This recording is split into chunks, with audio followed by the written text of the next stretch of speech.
Hi hello നമസ്കാരം, എല്ലാവർക്കും അമൽദേവ് സിനിയാസ്റ്റയിലേക്ക് സ്വാഗതം. ക്രിസ്റ്റഫർ നോളൻ ഡയറക്റ്റ് ചെയ്ത ഒഡീസി. എനിക്ക് ആദ്യം തന്നെ പറയാനുള്ളൂ, ഒരിക്കലും ഒരു സിനിമയെ ഇറങ്ങുന്നതിന് മുമ്പ് ആ സിനിമയെ ജഡ്ജ് ചെയ്യരുത്. അതിന് ഏറ്റവും വലിയ ഉദാഹരണമാണ് ഈ പടം. കാരണം ഈ പടത്തിന് ഇഷ്ടം പോലെ ഹെയ്റ്റ് ഉണ്ടായിരുന്നു. പടം ഇറങ്ങുന്നതിന് മുമ്പ് ഏറ്റവും കൂടുതൽ ഡിസ്ലൈക്ക് കിട്ടിയ ട്രെയിലർ മുതൽ കുറേ കോൺട്രവേഴ്സീസൊക്കെ ഈ പടത്തിന് ചുറ്റും ഉണ്ടായിരുന്നു. എനിക്കൊന്ന് 3 മണിക്കൂറുള്ള പടത്തിൽ ആകപ്പാടെ 5-4 മിനിറ്റ് വരുന്ന ചില ക്യാരക്ടേഴ്സിന് വേണ്ടിയാണ് അത്ര ഹെയ്റ്റ് ഈ പടത്തിന് വന്നത്.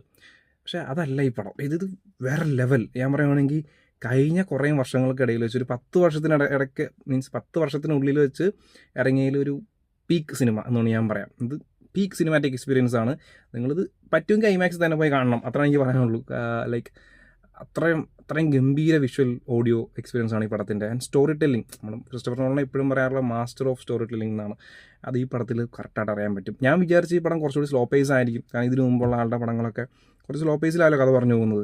അതുപോലെ തന്നെ ആയിരിക്കും എന്ന് വിചാരിച്ചാണ് പടം കാണാൻ ചെന്നത്. ബട്ട് നെറ്റിച്ച് എന്താണെന്ന് വെച്ചാൽ അത് കുറച്ചുകൂടി ഫാസ്റ്റ് പേസ് ആയിട്ടാണ് കഥ പറഞ്ഞു പോകുന്നത്. ആൻഡ് ഇതിൽ CG യൂസ് ചെയ്യുന്നത് വളരെ കുറവാണ്.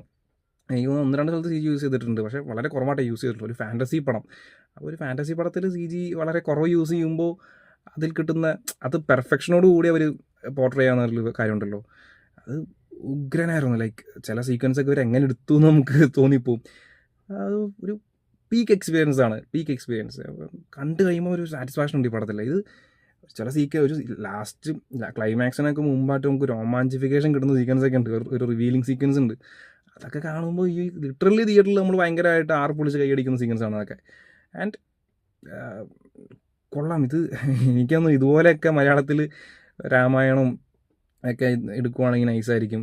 അധികം CG യൂസ് ചെയ്യാതെ ഇതുപോലെയൊക്കെ കുറച്ചുകൂടി പ്രാക്ടിക്കൽ എഫക്റ്റൊക്കെ യൂസ് ചെയ്തിട്ട് ഇതിലൊരു വിച്ചിനെ കാണിക്കുന്ന സീക്വൻസ് ഒക്കെ ഉണ്ട്. നോർമലി ഒരു വിച്ചിനെ കാണിക്കുവാണെങ്കിൽ അവർ അവരുടെ പവർ ഉപയോഗിച്ചിട്ട് ഇപ്പോൾ ഹ്യൂമൻസിനെ വേറൊരു രൂപത്തിൽ കൺവേർട്ട് ചെയ്യുന്നത് CG ഒക്കെ യൂസ് ചെയ്തിട്ട് വേറെ രീതി കാണിക്കാൻ വേണ്ടി. പക്ഷേ ഇതിൽ കുറച്ചും കൂടി വെറൈറ്റി ആയിട്ട് ഒരു ഫ്രഷ്നെസ് പരിപാടിയൊക്കെ യൂസ് ചെയ്തിട്ടുണ്ട്.